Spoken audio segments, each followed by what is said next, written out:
Shalom saudaraku, selamat siang semuanya, dan hari ini kita mau bersyukur kepada Tuhan sebab kasih setia Tuhan di dalam kehidupan kita tidak pernah habis, dan biarlah kita selalu mengucap syukur atas apa yang kita telah dapatkan sampai kita bisa hidup sampai hari ini. Mari kita mau bersyukur kepada Tuhan. Kita percayakan segala kehidupan kita kepada pencipta kita, yaitu Allah kita yang hidup, Yesus Kristus. Terima kasih Bapa, terima kasih Yesus, terima kasih Allahku. Kasih Allahku sungguh telah terbukti ketika Dia serahkan anaknya. Kasih Allah mau berkorban bagi kau dan aku. Tak ada kasih seperti kasih-Mu. Katakan kasih Allah. Kasih Allahku sungguh telah terbukti. Amin Tuhan. Ketika Dia serahkan anaknya. Kasih Allah mau berkorban bagi kau dan aku. Tak ada kasih seperti kasih-Mu. Bersyukur, bersyukur, bersyukurlah, bersyukur karena kasih setia-Mu. Ku sembah, ku sembah, ku sembah dan ku sembah selama hidupku. Ku sembah Kau Tuhan. Bersyukur, bersyukur, bersyukurlah, bersyukur karena kasih setia-Mu. Ku sembah, ku sembah, ku sembah dan ku sembah selama hidupku. Ku sembah Kau Tuhan. Sekali lagi dengan segenap hati kita mau katakan bersyukur, bersyukurlah, bersyukur karena kasih setia-Mu. Ku sembah, ku sembah, ku sembah dan ku sembah selama hidupku. Ku sembah Kau Tuhan. Selama hidupku ku sembah Kau Tuhan. Oh, selama hidupku ku sembah Kau Tuhan. Kami sembah Kau Yesus. Kami mau selalu bersyukur Tuhan. Kami mau selalu memuji dan memuliakan nama-Mu Yesus. Terima kasih buat pengorbanan-Mu bagi kami Tuhan. Tuhan, kami mau bersyukur setiap apa yang telah kami dapatkan di dalam kehidupan kami. Biarlah kami tetap mau terus belajar untuk selalu menerima atas apa yang telah terjadi dalam kehidupan kami. Kami mau melepaskan kepahitan hamba. Kami mau melepaskan beban yang ada di dalam pikiran hamba sehingga kami dapat bersukacita. Kami memiliki sukacita yang penuh saat kami bersama Engkau Tuhan. Dan terima kasih Bapa, terima kasih Yesus. Biarlah firman-Mu siang hari ini menjadi kekuatan bagi kami. Kami bersyukur Bapa, kami bersyukur Yesus. Hanya dalam nama Yesus yang menjadi juru selamat dan Bos kami. Amin. Shalom saudaraku, selamat siang, dan hari ini kita bersyukur sekali lagi seperti yang telah kita pujikan tadi, bersyukur selalu atas apa yang telah terjadi di dalam kehidupan kita. Biarlah kita tetap terus setia mengikut Tuhan dan tetap terus setia mengiring Tuhan sampai seumur hidup kita. Nah, hari ini kita mau melanjutkan setelah berapa hari saya tidak melanjutkan khotbah atau sharing tentang pasal Matius yang kemarin sampai pasal yang 4. Dan hari ini kita akan bahas tentang Matius pasal yang kelima. Dan perikop kali ini berbicara tentang khotbah di bukit. Mari kita mau baca di Matius 5 ayat 1 sampai yang ke-12. Teman-teman bisa baca, teman-teman bisa buka Alkitab, ataupun yang tidak bawa Alkitab bisa teman-teman buka gadget kalian. Nah, kita mau baca, kita mau meresapi firman Tuhan pada siang hari ini. Kita mau merenungkan bahwa wah, ini Tuhan Yesus saat ini yang berbicara pada waktu dia berbicara di atas bukit. Mari kita mau baca Matius 5 ayat 1 sampai ke-12. Dikatakan bahwa dari judulnya ucapan bahagia. Ketika Yesus melihat orang banyak itu, naiklah ia ke atas bukit, dan setelah ia duduk, datanglah murid-muridnya kepadanya. Maka Yesus pun mulai berbicara dan mengajar mereka, katanya, berbahagialah orang yang miskin di hadapan Allah, karena merekalah yang mempunyai kerajaan surga. Berbahagialah orang yang berduka cita, karena mereka akan dihibur. Berbahagialah orang yang lemah lembut, karena mereka akan memiliki bumi. Berbahagialah orang yang lapar dan haus akan kebenaran, karena mereka akan dipuaskan. Berbahagialah orang yang murah hatinya, karena mereka akan beroleh kemurahan. Berbahagialah orang yang suci hatinya, karena mereka akan melihat Allah. Berbahagialah orang yang membawa damai, karena mereka akan disebut anak-anak Allah. Berbahagialah orang yang dianiaya oleh sebab kebenaran, karena merekalah yang mempunyai kerajaan surga. Berbahagialah kamu jika karena aku kamu dicela dan dianiaya dan kepadamu difitnahkan segala yang jahat. Bersukacitalah dan bergembiralah, karena upahmu besar di surga, sebab demikian juga telah dianiaya nabi-nabi yang sebelum kamu. Amin. Firman ini sangat terkenal dan teman-teman mungkin sudah mendengarnya berapa kali, berapa belas kali. Bagaimana mungkin pendeta atau yang ada berada di komunitas membahas tentang perikop ini. Tetapi kita mau sekali lagi, mungkin setiap hari firman itu baru. Mungkin hari ini kalian, saudara-saudaraku, teman-temanku mendapat pewahyuan berbeda, mendapat pengertian yang berbeda lagi akan perikop ini. Nah, di dalam ini Tuhan Yesus berbicara di ayat 3 bahwa dikatakan berbahagialah orang yang miskin di hadapan Allah, karena mereka lah yang punya kerajaan surga. Miskin bukan berarti tidak memiliki apa-apa atau kaya, atau tidak memiliki harta yang banyak, tetapi yang diartikan miskin di sini yaitu walaupun orang itu memiliki segalanya, orang itu bisa beli apapun juga, tetapi saat dia berada di hadapan Allah, ia tetap merendahkan dirinya. Bukan semata-mata dia mempunyai segalanya, tetapi dia menyombongkan diri, bukan seperti itu. Ya, mungkin dia menyumbangkan banyak sekali untuk pekerjaan Tuhan, untuk gereja, untuk janda-janda, untuk orang miskin. Tetapi dia pamer ke sana sini, dan dia tidak menunjukkan bahwa dia memiliki kerendahan hati. Tuhan sangat suka dengan orang yang merasa tidak mempunyai apa-apa di hadapan Allah, tetapi sadar bahwa kepunyaannya yang dia punya itu adalah milik Tuhan, milik Allah. Semuanya itu adalah titipan. Maka dari itu dia harus tulus. Dia harus benar-benar tahu bahwa saat aku mendekat kepada Allah, saat aku datang kepada Allah, biarlah aku merendahkan diriku. Saat kita lahir, kita tidak membawa apa-apa.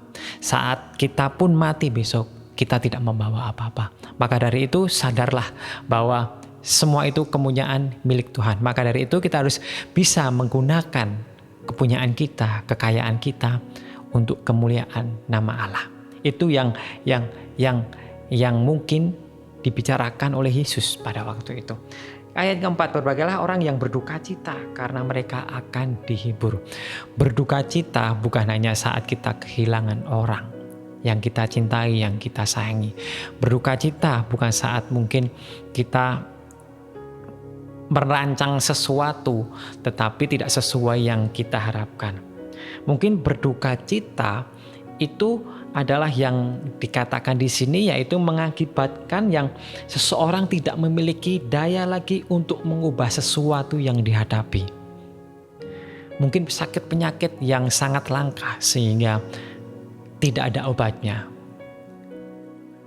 Mungkin sudah terlalu banyak utang dan kita tidak memiliki uang sepeser pun untuk membayarnya.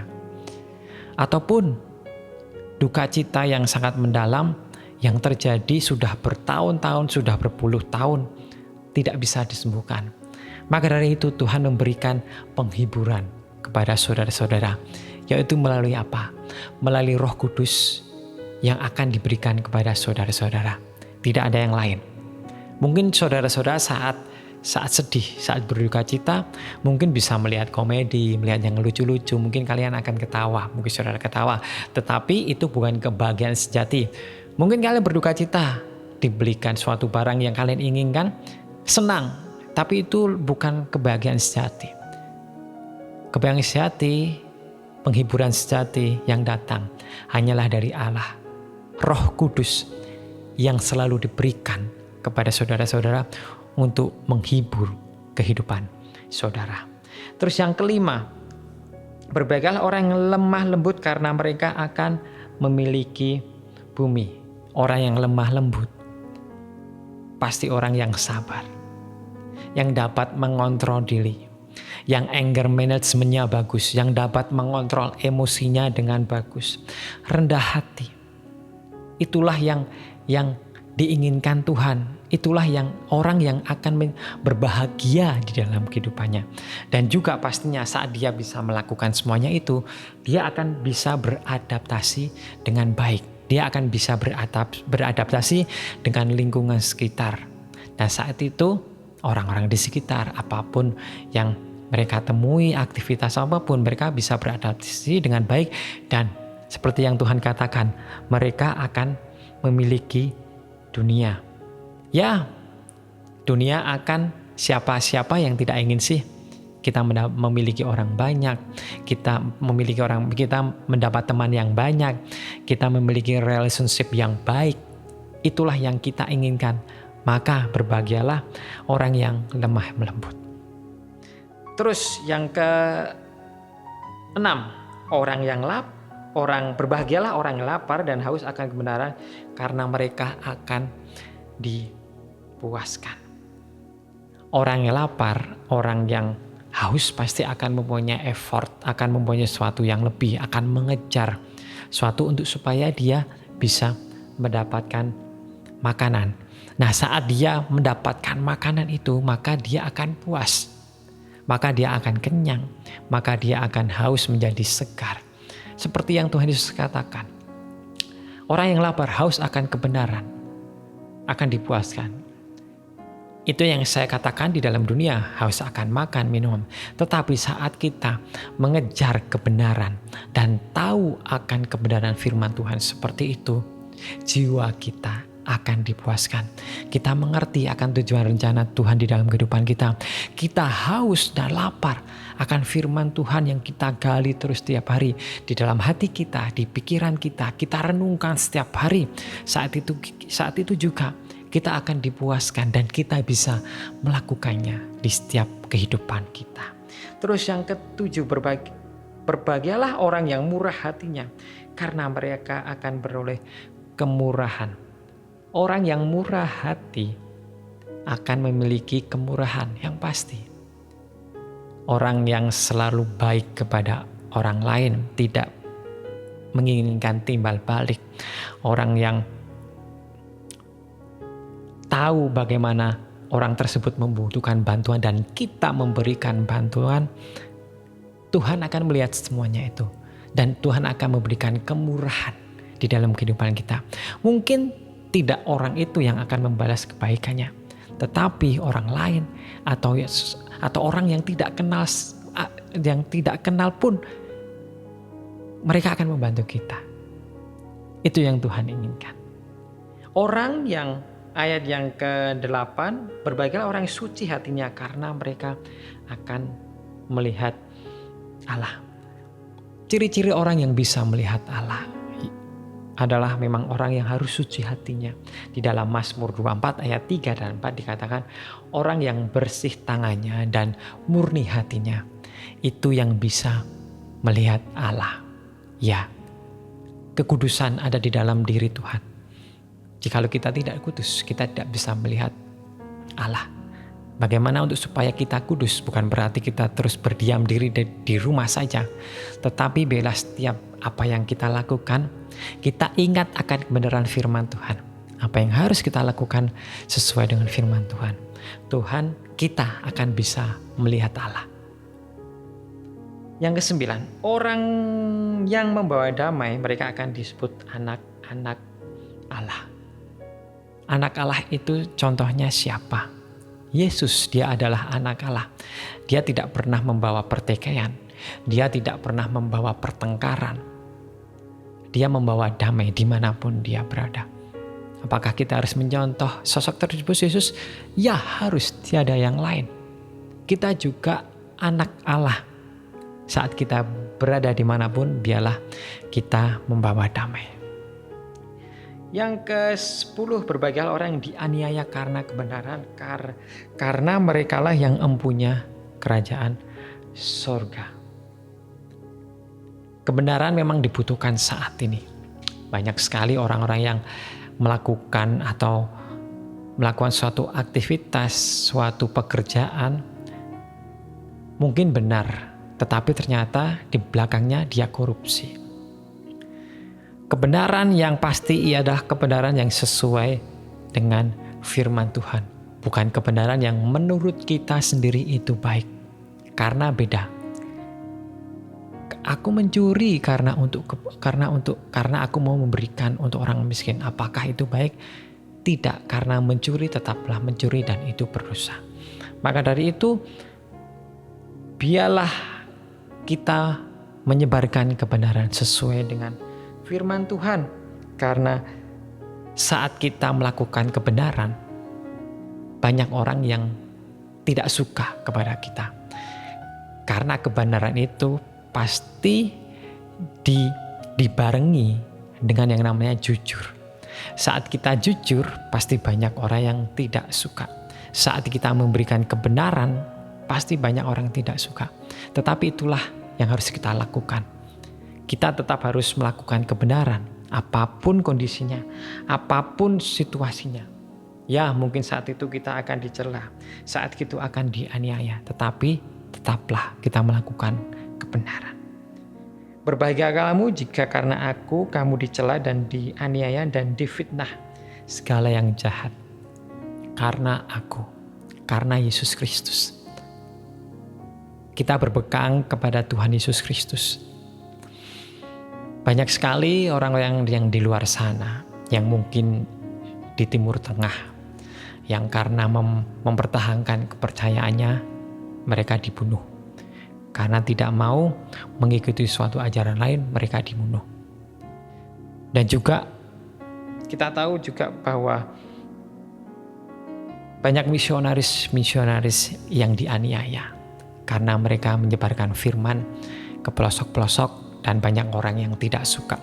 Maka dari itu dia dicela dan dianiaya. Tetapi percayalah, Tuhan Yesus memberikan kekuatan kepada saudara-saudara. Karena kamu dianiaya dan difitnah segala yang jahat, tetaplah kuat. Dan apa yang kita dapat sih jika kita melakukan semuanya itu? Di ayat 12, bersukacitalah dan bergembiralah karena upahmu besar di surga. Sebab demikian telah dianiaya juga nabi-nabi yang ada sebelum kamu. Dari semuanya itu, dari ayat 3 sampai yang 11 kita lakukan, mungkin banyak sekali godaan, mungkin banyak sekali cecaan, aniaya. Tetapi saat kita bisa melakukannya itu, upah kita besar di surga. Mari saat ini kita mau merenungkan firman Tuhan. Pada siang hari ini, Tuhan memberikan kebahagiaan yang paten. Tuhan memberikan kebahagiaan yang tidak semu, tapi yang nyata, yang pasti bisa membuat saudara bahagianya sejati, sukacitanya sejati, bukan tipu-tipu, bukan hanya sementara, tetapi kekal. Mungkin saat ini saudara-saudara memiliki beban berat. Mungkin saat ini saudara, Tuhan aku susah untuk bergembira. Seperti yang kau katakan tadi, karena begitu berat bebanku. Karena mungkin hubunganku dengan orang tua tidak baik, dengan ayah ibu. Mungkin hubunganku dengan suami istri tidak baik. Mungkin pekerjaan saat ini aku di PHK. Ya, banyak sekali. Saat ini mungkin teman-teman kita yang di sekeliling kita di PHK oleh perusahaannya. Karena banyak isu, beberapa kepala negara mengatakan bahwa juga di tahun ini akan berat dan resesi memang akan terjadi. Tetapi percayalah, ingatlah apa yang Tuhan Yesus katakan, yang Tuhan Yesus firmankan. Apapun yang kalian lakukan, apa yang kalian hadapi, tetap berbahagialah. Saat kalian memakai sukacita, saat kalian memiliki sukacita di dalam kehidupan kalian.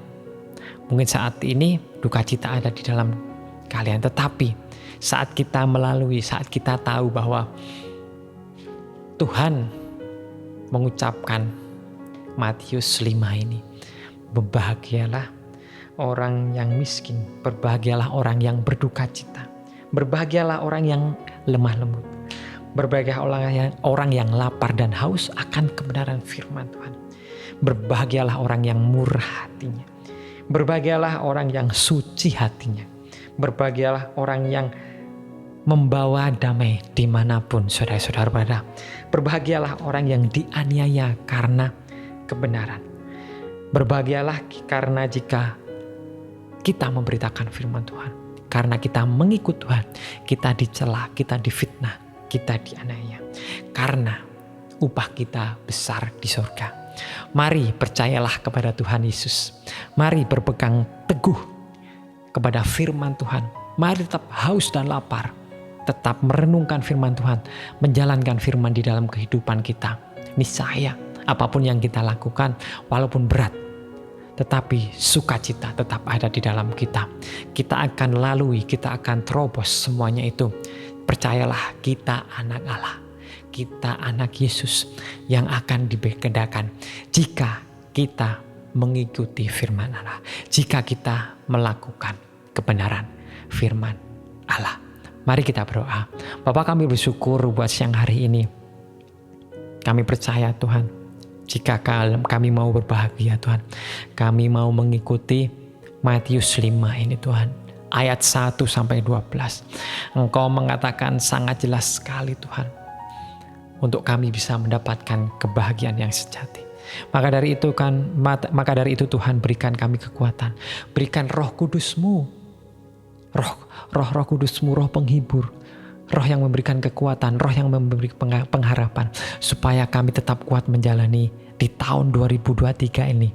Kami percaya Tuhan, Engkau akan membedakan anak, Engkau akan membedakan orang yang setia kepadamu. Terima kasih Bapa, terima kasih Yesus. Biarlah kami tahu Tuhan rencana-Mu yang terjadi. Dan kami juga berdoa untuk bangsa dan negara kami.